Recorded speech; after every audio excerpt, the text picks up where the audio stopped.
এখন শ্রমিক, শিক্ষক, ছাত্র, নারী, পুরুষ সকলে মিলে এখন হচ্ছে দেশ গড়ার পালা। প্রিয় ভাই বোনেরা, আমার সামনে একটি ব্যানার আছে, সেই ব্যানারের মধ্যে লেখা রয়েছে বন্ধ কলকারখানা চালু করতে হবে।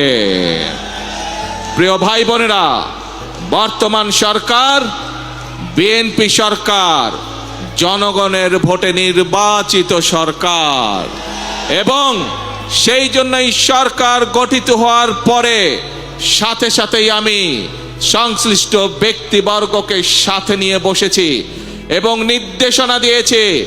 এবং আপনারা জানলে খুশি হবেন, এই সপ্তাহে গত 1 মাস আগে আমি নির্দেশনা দিয়েছি যে কিভাবে আমরা কত দ্রুত আমরা বন্ধ কলকারখানা কোনটি চালু করতে পারবো, যাতে আবার সেই সকল শ্রমিক যারা কর্মসংস্থান হারিয়ে বেকার হয়ে গিয়েছিল সেই সকল শ্রমিকের কর্মের ব্যবস্থা আমরা করতে পারি।